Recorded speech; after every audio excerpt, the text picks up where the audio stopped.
Hi Earth Angels! Kamusta? Welcome back to Pinay Angel Tarot. This reading is a love message for no specific sign. This is for anyone, kahit ano man ang zodiac sign mo. Maaring mag-resonate sa'yo ang reading na to. So, ayan.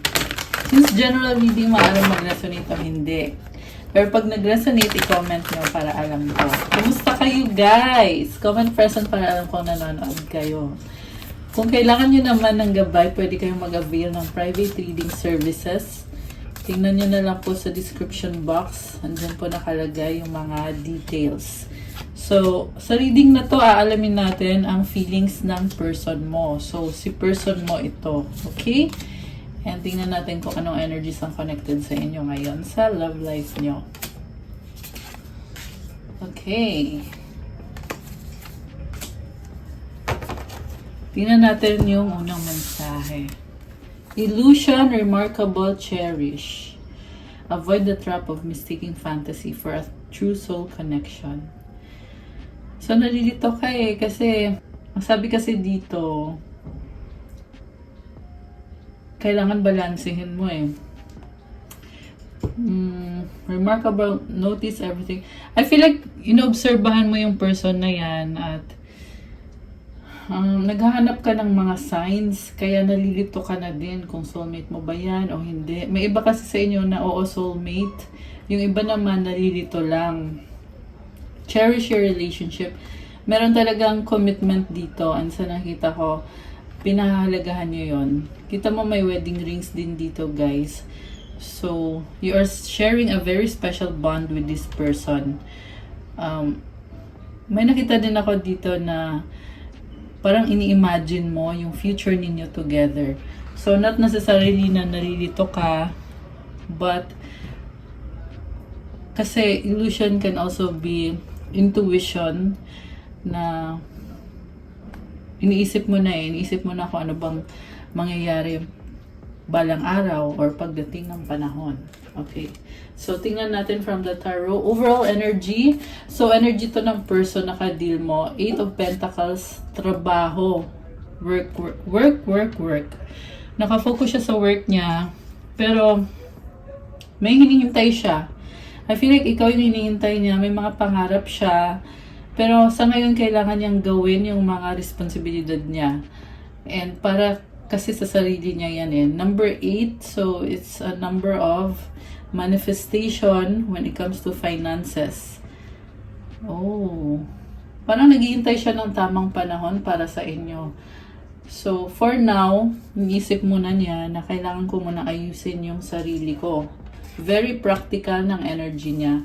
Focus niya ngayon is Page of Swords, curiosity. What crosses this person is the 5 of Swords. Parang curious siya na parang nalilito. Nagkaroon ba kayo ng disagreement? Kasi iniisip niya dito na may problema na hindi pa naayos. And ang dami niyang iniisip. May mga nakikitang signs. Kita mo yung mga stars na yan. Pero sa isip lang niya to What lies below is King of Wands. Attraction. Wow. This is also motivation. Parang gagawin niya kung ano yung gusto niya talagang gawin. Kasi si King of Wands, very passionate. This can be fire sign, Aries, Leo, Sagittarius, or this can be any sign. Someone na very creative and malakas ang confidence pero tahimik. And also, hardworking din siya. Okay. Parang marami siyang ka-deal na tao ngayon. Iba-ibang klase ng tao. What lies above is Page of Cups. Wow, guys! Merong communication or new beginning or opportunity. Exciting. Ayan, kita mo yung isda. Andun yung excitement. Pero, parang may na-feel ako dito na, oo, exciting, pero hindi pa sure. May ganun What lies behind is Knight of Cups. Oh, so dati ka pa niyang gusto. And ngayon, pinag-aaralan ka niya. I feel like nire-ready niya yung sarili niya. Kasi andito yung Chariot sa dulo. What lies before is, ito na nga, Chariot. And travel or communication. Gusto ka niyang i-pursue. Pero, sa near future na card yun eh. Kasi nga, sa ngayon, focus niya kasi practical siya. Nasa trabaho yung oras niya. Ayan. And then, meron tayong Queen of Wands. Wow! Sobrang committed siya sa'yo. Andun ulit yung energy na gusto niya ipaglaban yung connection ninyo. Nag-adjust siya sa'yo. Parang, may nakita ko na gustong bumawi. So, siguro, may na-feel ako dito na parang nagigilty siya eh. So, naghahanap siya ng opportunity. Kita mo yung rainbow dito. Yan yung opportunity. So, gusto niya i-grab yung opportunity na yun para kumonect sa'yo. And then, yung tingin niya sa'yo is the Tower. Nag-transform ka. Ayan, Tower is about transformation kasi. So, siguro may nagbago sa'yo. Ewan ko. Parang, may na-feel ako dito na overwhelming na energy. Siguro natatakot yung person mo sa'yo. Kasi tower ka eh. Tower ka. Ayan. And then, mutual energy is 2 of Cups. So, magkaiba man kayo pero nagkasundo kayo. Meron talagang conflict na nangyari dito, guys. Kasi may lumabas na reconciliation eh. So, ibig sabihin na ayos nyo ngayon. Kanina nga sabi ko, diba, nag-away ba kayo? Or nagkaroon ba ng misunderstanding dito? So, mukhang oo, meron nga. Kasi lumabas dito, tanggap nyo pa rin ang isa't isa kahit ayun, may misunderstanding. So, the outcome, wow! 4 of Wands is again, commitment, stability, balance, happiness, and long-lasting itong connection na to. Wow, nakakatawa naman. Ayan. Kita mo may castle, oh. So, ito yung pangarap nyo talaga na gusto nyong magkasama kayo or gusto nyong magsama. Yung iba gusto mag-settle down, magpakasal, ganon. Okay, so mag-clarify tayo, guys. So, anong cards? Ibang cards ang gagamitin ko. Okay, so I will use this one. So, clarify natin yung feelings ng person mo. Kasi lumabas dito, nakafocus siya sa trabaho. Bakit ganon? 9 of Wands, the Empress, 2 of Pentacles. Busy-busy siya. Ang daming nangyari sa buhay niya lately. Ang dami niyang frustrations. Pero ginagawa niya ng paraan para maayos. Kasi andito si Empress. Empress is someone na strong, confident, at andyan na yung mga blessings sa paligid niya eh. Kaya tinatry niyang ayusin. Busy, juggling, posibleng sabay-sabay yung trabaho or baka dalawa yung trabaho. Exciting naman. Kaso lang, daming nangyari sa kanya. Possible din to nakakaramdam ng pressure at pagod kasi sabay-sabay yung mga ginagawa. The Moon, oh my gosh, gusto niya mag-isa. The Lovers, 7 of Wands. Gusto niya mag-isa kasi gusto niyang protektahan yung sarili niya. May sarili siyang mundo ngayon kasi vulnerable siya. So ayaw muna niyang makipag-usap or baka ayaw makipagkita. Way niya yun or paraan niya yun para protektahan yung sarili niya. May nakita ko dito na nagkaayos na kayo pero ayaw muna niyang magsalita. Okay, Judgment. Ayan o, nagkaayos na kayo eh. King of Pentacles. Gusto niya dyan ka lang. Nagkikare naman sa'yo tong person mo eh. Sobrang nagkikare. Parang tatay. Ayan. So, kung babae, syempre parang nanay. Ayan. Roles can be reversed also, guys. Oh, although, yeah, yung tinitingnan kasi natin is yung person mo. So, ayan. Pero ang nakita ko dito, tahimik lang siya, inobserbahan ka niya eh. 10 of Wands, may burden siya ngayon. Oh my goodness. Responsibilidad. 8 of Wands, communication. 9 of Pentacles, Death card. mag-isa siya. Parang nakita ko dito nahihirapan siya mag-isa. Ang daming nangyayari din sa buhay niya, pero feeling niya, hindi pa siya sure kung anong susunod. Parang nadadown siya eh. Nadadown siya. Temperance, tinatry naman niyang ayusin, iniisip niya, balang araw magiging okay na din lahat ulit. Ayan, may ulit eh.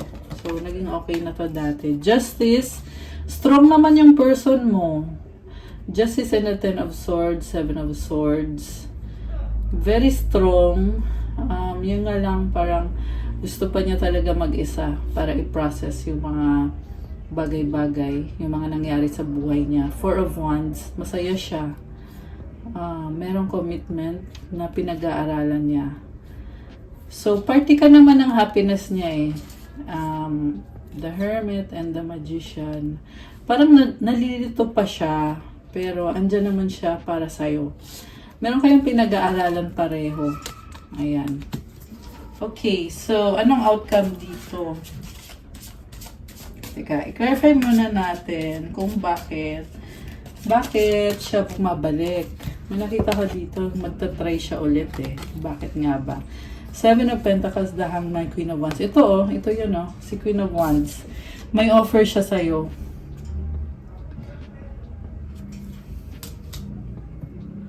So, may problems talaga when it comes to career and finances. Kaya dun siya nakafocus. Pero iniisip din niya, anong pwede kong i-offer sa'yo. So, kasama ka talaga. Alam mo yung nagtatrabaho siya, inspired siya. Yan yung nakita ko dito. Kasi sobrang attracted siya sa'yo, Knight of Wands. At gusto ka makasama ng taong to. Okay, anong outcome? Anong outcome? Anong outcome? Nine of Cups, happiness and contentment. Six of Swords. Knight of Cups. Wow.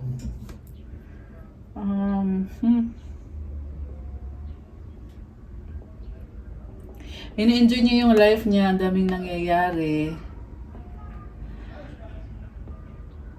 Parang dinadivert niya yung attention niya. Binabaling niya sa ibang bagay. Pero gusto ka pa rin niya. Kailangan ka niya. Sa totoo lang medyo malungkot. Pero mas gusto niya yung maging positive siya. Medyo malungkot siya pero tinatry niya. Sinasabi niya sa sarili niya, hindi, magiging okay din lahat. Yun. So may movement dito guys. Yun nga yung nakakita ko na baka may mga kaibigan siya or mga kabarkada na nakakausap niya, na sumusuporta sa kanya.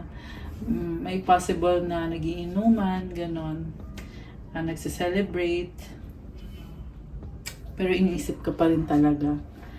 Okay, anong gustong sabihin ng person na to sa'yo? Anong gusto niyang sabihin?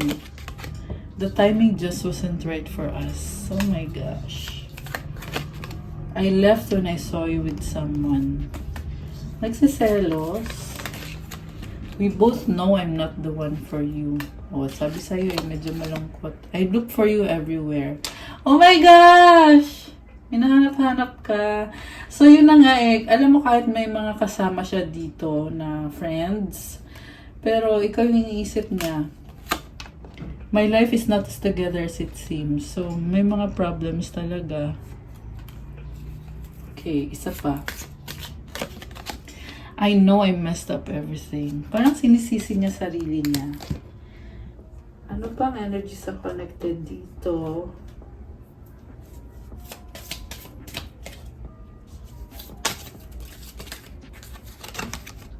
Rest and rejuvenation. Ayan. Nagpapahinga. Yin yang. Oh, this is about balance. So, strong naman siya eh. Kailangan lang talaga ng pahinga. No? Yung person mo. Okay. Kuha ko kayo ng advice card at ng self-care cards. Anong advice sa viewer natin? Anong advice? Oops, tumalon yung card. Tsaka, anong self-care? Okay, self-care. self-care. At kuha ko din kayo ng moon card.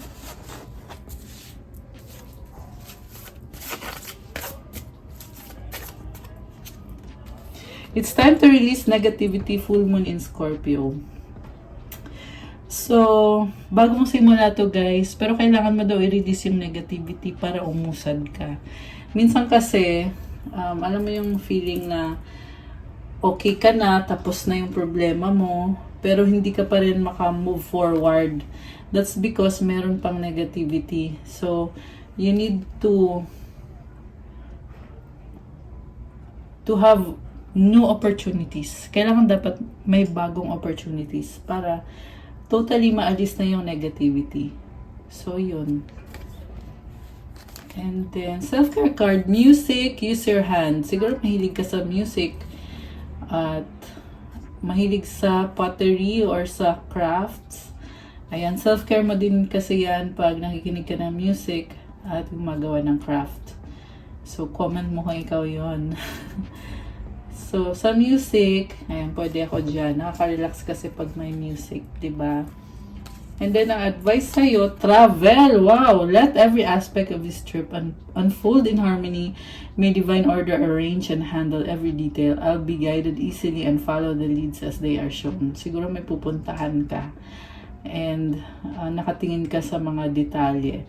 So, ipag-pray mo yan kasi gagabayan ka naman at ipapakita sa'yo kung anong dapat mong gawin. Ayan. So, yung iba naman guys, hindi necessarily travel, but this can be a new journey, new beginning. Ayan. Okay guys, that's what I have for you sa ating love message for today. Thank you for watching. Pa-like po ng video natin. Comment kung nag-resonate ba, kung nagustuhan nyo. And kung kailangan nyo ng gabay, you can book a private reading with me. Message po kayo sa nasa description box po lahat. Mas mabilis pag ayan, pasensya na kayo, may dumaan na tricycle. Yeah, dito kasi ako sa Makati, kaya may mga sasakyan dumadaan. So, ayun, message nyo ako sa Viber or sa WhatsApp for faster transaction para sa mga private readings. Thank you guys! Have a good day, good night, God bless, and I'll see you again soon. Stay safe! Bye!